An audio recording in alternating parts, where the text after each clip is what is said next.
Hello student. आज अभी हमारा बोर्ड एग्ज़ाम के लिए स्पेशल क्लास चल रहा है। तो आज हम उस स्पेशल क्लास में मैथ्स के लिए जो स्पेशल क्लास चल रहा है उसमें आज हम 60% वालों के लिए बात करेंगे। 60% वालों के लिए ये पेपर डिस्कस करेंगे। आपने देखा था कि कैसे टाइप के प्रश्न पूछे जाते हैं। तो प्रश्न क्रमांक 1 आपका 1 नंबर रहेगा। ये 3 भाग में डिवाइड रहेगा। इसमें 5-5 क्वेश्चन आपको इसमें देखने को मिलेगा। उसके बाद आता है प्रश्न क्रमांक 2 से लेकर प्रश्न क्रमांक 6 तक 2 अंक के क्वेश्चन पूछे जाएंगे। प्रश्न क्रमांक 7 से 10 तक 3 अंक के क्वेश्चन पूछे जाएंगे। प्रश्न क्रमांक 10 से 14 ये 4 अंक के क्वेश्चन रहेंगे। इसमें प्रश्न क्रमांक 15 और 16 ये 5 अंक का लॉन्ग क्वेश्चन रहेगा। और प्रश्न क्रमांक 17 और 18 6 अंक के क्वेश्चन रहेंगे। इसमें अथवा वाले प्रश्न पूछे जाएंगे। अब हमने देखा था कि पास होने के लिए बीजगणित वाला यूनिट पढ़ना पड़ेगा। ये यूनिट 1 है। ठीक।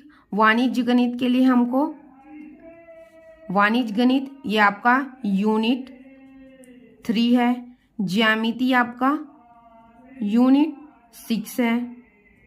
ठीक। अब अगर आपको 60% लाना है, ठीक, तो 60% लाना है तो आपका त्रिकोणमिति पढ़ना पड़ेगा। ठीक। त्रिकोणमिति और आपका पांचवा यूनिट कौन सा पढ़ना पड़ेगा? सांख्यिकीय। ठीक। आपको सांख्यिकी पढ़ना पड़ेगा। तो अब हम क्वेश्चन पेपर में देखते हैं कि कौन से नंबर का क्वेश्चन आ रहा है और कैसे कैसे टाइप के क्वेश्चन सांख्यिकी और त्रिकोणमिति में पूछे जा रहे हैं। ये आपका हो गया क्वेश्चन पेपर। ठीक। तो क्वेश्चन पेपर में ऑब्जेक्टिव वाले क्वेश्चन आएंगे। तो हमने ये यूनिट का देखा था, ये यूनिट 2 का क्वेश्चन आ रहा है। यूनिट 3 से यूनिट 3 वाणिज्य गणित है, उससे आपका एक क्वेश्चन बन रहा है इसमें। अब आता है ये त्रिकोणमिति से। आपका त्रिकोणमिति यूनिट 4 है। यूनिट 4 त्रिकोणमिति से एक क्वेश्चन आ गया। इसमें आपका यूनिट 3 ये वाणिज्य गणित वाला यूनिट है। ठीक। ये त्रिकोणमिति वाला यूनिट है। उसके बाद आता है आपका फर्स्ट यूनिट बीजगणित से एक क्वेश्चन पूछा गया है।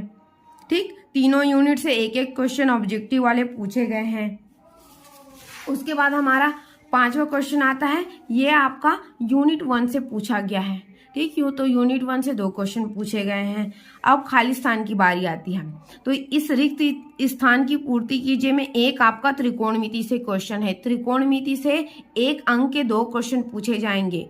ठीक। तो ये आपका ये क्वेश्चन हो गया 10 90 माइनस थीटा का मान खाली स्थान होगा। क्लियर। उसके बाद आएगा ये वाणिज्य गणित का क्वेश्चन आएगा। उसके बाद ये ज्यामिति का क्वेश्चन है। यूनिट 3 ज्यामिति से क्वेश्चन है। एक ज्यामिति से क्वेश्चन पूछा गया है। ठीक। अब सत्य में भी आपका वाणिज्य गणित से एक क्वेश्चन पूछा जा रहा है। मतलब आपका वाणिज्य गणित से 2 क्वेश्चन पूछे जाने हैं 1 नंबर के, और एक लॉन्ग क्वेश्चन पूछा जाएगा। ठीक।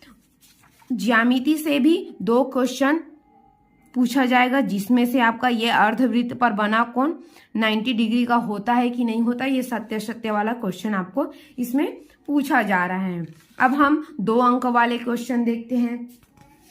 ये 2 अंक वाले क्वेश्चन है। तो 2 अंक में आपका फर्स्ट यूनिट से पहला क्वेश्चन पूछा गया है। उसके बाद आपका त्रिकोणमिति से क्वेश्चन पूछा गया। तो त्रिकोणमिति से जो क्वेश्चन पूछा गया है, पास वाले लोग इसी टाइप के क्वेश्चन पूछे जाएंगे त्रिकोणमिति में। तो त्रिकोणमिति में 90 माइनस अभी आप लोग देखे थे कि cos 90 माइनस थीटा का वैल्यू क्या होता है, sin 90 माइनस थीटा का वैल्यू क्या होता है। कभी कभार इसमें क्या पूछ दिया रहेगा, अगर ये कोसेक 90 माइनस थीटा के लिए कुछ वैल्यू दिया रहेगा, कुछ जैसे कुछ डिग्री दिया रहेगा, उसका भी वैल्यू वैसे सेम आएगा। उससे रिलेटेड क्वेश्चन आपको पूछा जा सकता है। अब आ गया ये यूनिट 1 का क्वेश्चन है। ठीक। यूनिट 1 से 2 क्वेश्चन 2 नंबर के पूछे गए हैं। एक क्वेश्चन आपका त्रिकोणमिति से पूछा गया है। कभी कभार त्रिकोणमिति में आपके 3 नंबर के भी क्वेश्चन पूछे जाते हैं। तो आप ध्यान रखिएगा, कभी 2 नंबर हो सकता है और कभी 3 नंबर। कभी कभी कंफ्यूजन में उसका नंबर कम कर दिया रहेगा, एक नंबर का क्वेश्चन एक डाउन कर दिया रहेगा और त्रिकोणमिति से आपका 3 नंबर का क्वेश्चन पूछा जा सकता है। लेकिन आप इसी टाइप के 3 नंबर में भी इसी टाइप के क्वेश्चन पूछे जाएगा, इससे हार्ड क्वेश्चन नहीं पूछा जाएगा, यही सरल क्वेश्चन ही पूछा जाएगा। अब उसके बाद बारी आती है सांख्यिकी से। तो मैंने आपको बताया था सांख्यिकी में माध्यिका और बहुलक से रिलेटेड सवाल पूछा ही जाएगा, तो माध्यिका और बहुलक का सवाल आप अच्छे से कर लीजिए।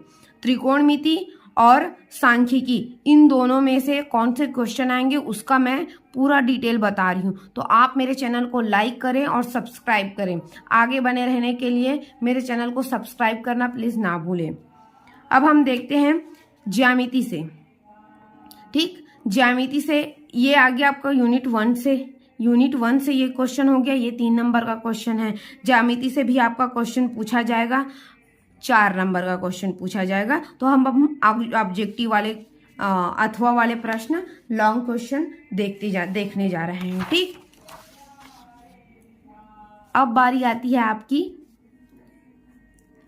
सांख्यिकी की। तो सांख्यिकी में आपके 3 नंबर का क्वेश्चन पूछा जाएगा, एक 3 नंबर का क्वेश्चन और एक 4 नंबर का क्वेश्चन। 4 नंबर के क्वेश्चन में बहुलक और माध्यिका से क्वेश्चन आएगा।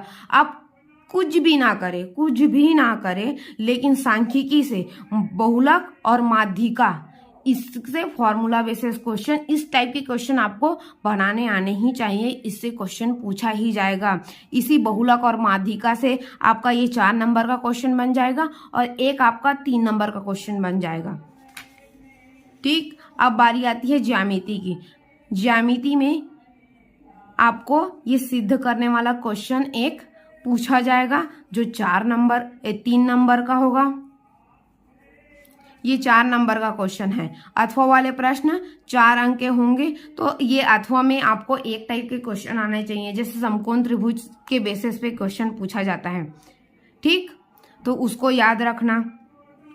उसके बाद बारी आती है वाणिज्य गणित से। तो वाणिज्य गणित से आपका ये सावधि जमा खाता से रिलेटेड क्वेश्चन पूछा जाएगा और एक आवर्ती जमा खाता से। तो ये आवर्ती जमा खाता से आपका एक क्वेश्चन पूछा है।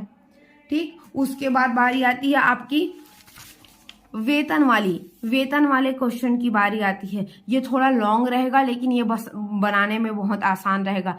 आपको एक आवर्ती और एक सावधि जमा खाता करना रहेगा। ये 5 अंक का क्वेश्चन है। मैं आपको पैटर्न भी बता रही हूँ कि कैसे टाइप का क्वेश्चन पूछा जाएगा। एक तो आपको सावधि क्वेश्चन पूछा जा सकता है, एक आवर्ती जमा खाते के बेसिस पे क्वेश्चन पूछा जाएगा। 3 टाइप का है, ये सावधि, आवर्ती और ये आपका आयकर वाला क्वेश्चन। तो तीनों में से 2 टाइप के क्वेश्चन आपको अच्छे से बनना चाहिए, क्योंकि ऑब्जेक्टिव आएगा तो दोनों में से एक तो ऑब्जेक्टिव में आ गया, तो आपको बनाना आसान हो जाएगा। उसके बाद आती है आपकी ज्यामिति से 5 नंबर का क्वेश्चन पूछा जाएगा। ठीक, तो ज्यामिति से ये 5 नंबर का क्वेश्चन पूछा गया है, जिसमें मैंने बताया था आपको कि रचना के बेसिस पे क्वेश्चन पूछा जाएगा, रचना के पद लिखना होगा।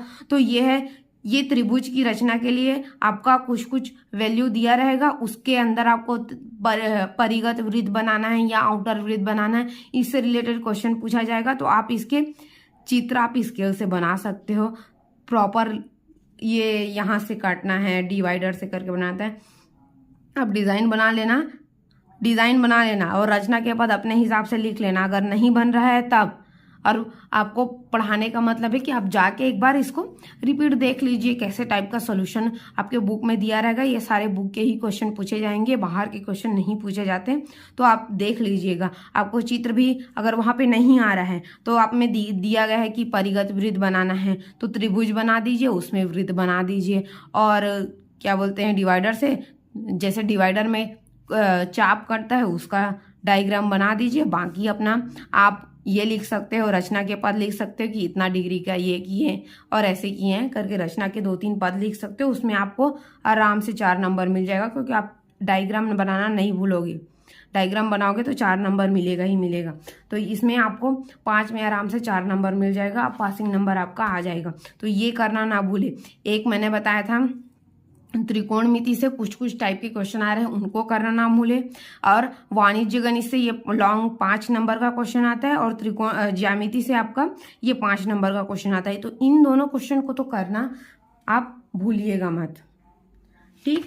अब लॉन्ग क्वेश्चन 6 नंबर के क्वेश्चन में आपके फर्स्ट यूनिट से एक 6 नंबर का क्वेश्चन आएगा, और त्रिकोणमिति से वाणिज्य गणित से एक 6 नंबर का क्वेश्चन, और त्रिकोणमिति से एक 6 नंबर का क्वेश्चन पूछा जाएगा। तो आपको इस पैटर्न के क्वेश्चन पूछे जाएंगे। अद्वितीय हल है कि नहीं है आपको चेक करके बताना होगा, कोई हल है कि नहीं है वो उसको चेक करके बताना होगा। ये फॉर्मूला मतलब इसमें ये दिया रहेगा कि A1 A2 बराबर B1 B2 की वैल्यू आ रही है कि नहीं आ रही है, आपको कैसे लाना है, इसमें K की वैल्यू निकालनी है, उसके बाद ये प्रूव हो रहा है कि नहीं हो रहा है, ये सब देखना पड़ेगा आपको, ठीक। और उसी में मैंने आपको नहीं बोला था कि आप 3 यूनिट करना, आपको समांतर श्रेणी वाले क्वेश्चन नहीं कर रहे हैं, इसीलिए बोला था क्योंकि ये अथवा में आता है, ऑलमोस्ट ज़्यादातर अथवा में ही पूछे जाएंगे। तो आप ये क्वेश्चन नहीं कर रहे हो, आपको ये तीन चैप्टर आप अच्छे से पढ़ रहे हो तो आराम से आप ये सवाल बन जाएगा, तो अथवा का टेंशन ही खत्म, ठीक।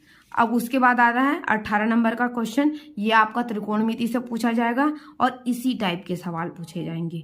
ये रिपीट होता है, ये क्वेश्चन रिपीट होता ही है, आप देख लेना पिछले ईयर का क्वेश्चन पेपर, ये क्वेश्चन रिपीट होता है। और मैं 3 पेपर लॉन्च करूंगी तो उसी में रिपीट होता है, ये आपका फर्स्ट पेपर होगा, 2 पेपर और वही पेपर में जो क्वेश्चन दिया रहेगा जो बार बार रिपीट होता है, मैं उन्हीं क्वेश्चन को रखूंगी, और ये क्वेश्चन रिपीट होता है, तो आप ये दोनों क्वेश्चन कर ही लीजिएगा। इसका सॉल्यूशन मैं आपको आगे बताऊंगी। तो इन सब ट्रिक्स को जानने के लिए आप मेरे चैनल को लाइक करें, और आगे बने रहने के लिए मेरे चैनल को सब्सक्राइब करें। अगर कोई डाउट हो आपको तो आप मेरे को कमेंट करें। इसका फुल वीडियो के लिए आप मेरे टेलीग्राम चैनल पर क्लिक करें। Thank you.